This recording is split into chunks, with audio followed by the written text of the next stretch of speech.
Assalamualaikum warahmatullahi wabarakatuh. Kami dari kelompok 3 akan mempresentasikan isi dari bab 2 Akidah Akhlak, yakni mengenai kunci kerukunan. Adapun presentasi ini disusun oleh Ajeng Elsa, Akmalia Oktavia, Fairuz Azizi Hanafi, Naila Fairuz, Naila Isratur Rohmah, Raisa Sana, Salsabila Az-Zahra, dan Zaklina Asti. Dalam bab ini, kita akan membahas mengenai 4 subbab. Di antaranya yang pertama adalah tasamuh atau toleransi, musawah atau persamaan derajat, ukhuwah atau saling bersaudara, dan tawasud atau moderat. Yang pertama ada tasamuh atau toleransi.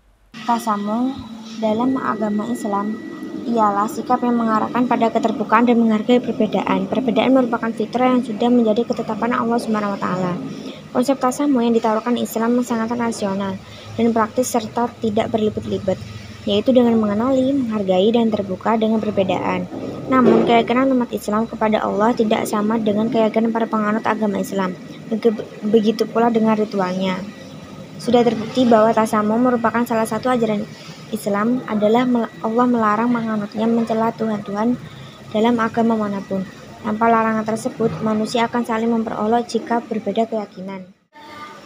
Allah SWT berfirman, Bismillahirrahmanirrahim. Ya ayuhan nasu inna khalaqnakum min dzakarin wa unsa wa ja'alnakum syu'uban wa qabaila lita'arafu. Inna akramakum indallahi atqakum. Innallaha alimun khabir. Artinya, hai manusia, sesungguhnya kami telah menciptakan kamu dari seorang laki-laki dan perempuan dan menjadikan kamu berbangsa-bangsa dan bersuku-suku, supaya kamu saling mengenal. Sesungguhnya orang yang paling mulia di sisi Allah ialah orang yang paling bertakwa di antara kamu. Sesungguhnya Allah Maha Mengetahui, Maha Mengenal. Quran Surat Al-Hujurat ayat 13. Dalam Islam, tasamuh berlaku bagi semua orang tanpa mengenal perbedaan. Akan tetapi setiap orang memiliki perbedaan penerapan tasamuh.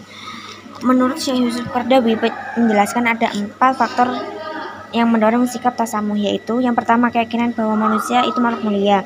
Yang kedua, perbedaan dirinya ialah realitas yang dikehendaki Allah.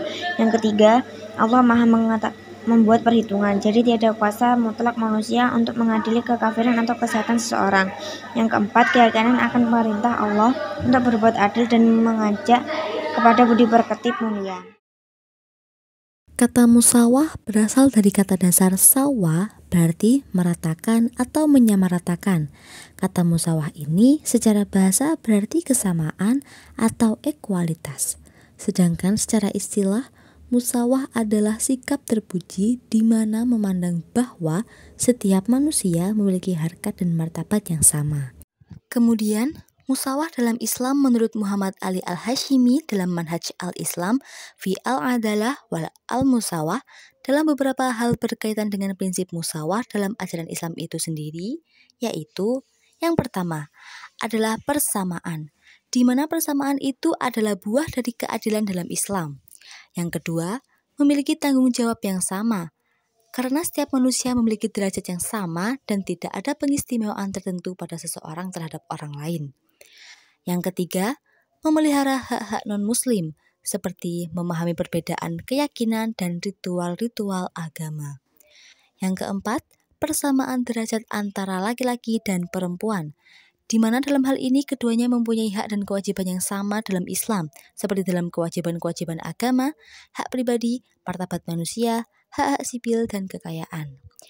Yang kelima, persamaan sosial di masyarakat, seperti dalam kehidupan masyarakat, setiap orang baik kaya maupun miskin, pejabat atau rakyat, berada pada hak dan kewajiban yang sama, meskipun implementasinya berbeda karena faktor otoritas di dalamnya, seperti pejabat pemerintah memiliki kewajiban untuk membuat undang-undang, sedangkan rakyat tidak berhak untuk membuat undang-undang. Yang keenam, persamaan manusia di depan hukum, di mana dalam hukum siapapun akan menerima hukuman sesuai dengan perilakunya. Tidak ada kata hukum tajam ke bawah dan tumpul ke atas. Yang ketujuh, persamaan dalam mendapatkan jabatan publik yang pada dasarnya setiap orang memiliki hak untuk menjadi pejabat publik. Contohnya, ketika Rasulullah memberikan jabatan panglima, gubernur, dan jabatan-jabatan strategis lainnya kepada banyak budak yang telah dimerdekakan seperti Zaid, Usamah bin Zaid, dan lainnya. Dan yang terakhir adalah persamaan yang didasarkan pada kesatuan asal bagi manusia. Maksudnya adalah setiap manusia dalam kedudukan sama di sisi Allah. Rasulullah Shallallahu Alaihi Wasallam bersabda, "An Abil Yamani qala al-Azhariyu hikayatan anil Utaibi, Innan nabiyya arada bihada annan nasa mutasawuna fin nasab, laisa la ahadim minhum fadl, walakinnahum asbahun ka ibilim mi'atin, laisa fiha rahilah." Rawahul Bukhari. Yang artinya, dari Abi al-Yaman al-Azhari menceritakan dari al-Utaibi, sesungguhnya yang dikehendaki Nabi dalam hal ini adalah bahwa manusia sama setara dalam nasab. Tidak seorang pun dari mereka memiliki kelebihan dari yang lainnya. Akan tetapi mereka serupa, seperti 100 ekor unta yang tidak memiliki induk. Hadis riwayat Bukhari. Kunci kerukunan yang selanjutnya adalah saling bersaudara atau ukhuwah. Pengertian ukhuwah. Kata ukhuwah sendiri berasal dari kata akhun yang berarti saudara. Kata ukhuwah secara bahasa berarti persaudaraan. Secara istilah, ukhuwah sendiri memiliki arti sikap terpuji di mana menumbuhkan perasaan kasih sayang, persaudaraan, kemuliaan, dan rasa saling percaya terhadap orang lain. Allah Subhanahu wa Ta'ala berfirman, Bismillahirrahmanirrahim. Innamal mu'minuna ikhwatun fa aslihu baina akhawaykum wattaqullaha la'allakum turhamun. Yang artinya, sesungguhnya orang-orang mukmin itu bersaudara. Karena itu, damaikanlah antara kedua saudaramu yang sedang berselisih dan bertakwalah kepada Allah agar kamu mendapatkan rahmat. Quran Surah Al-Hujurat ayat 10. Ukhuwah itu sendiri terbagi menjadi beberapa macam. Contohnya dalam Al-Quran, ukhuwah dibagi menjadi yang pertama, persaudaraan senasab, yaitu berbicara tentang kewarisan atau keharuman mengawini orang-orang tertentu. Hal ini terdapat pada surat An-Nisa ayat 11.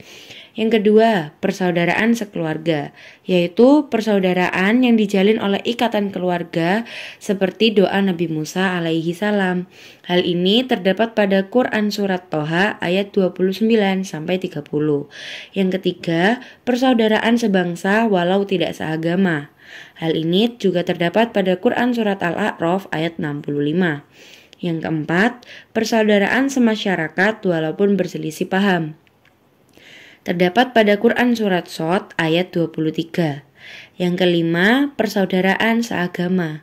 Hal ini terdapat di Quran Surat Al-Hujurat ayat 10.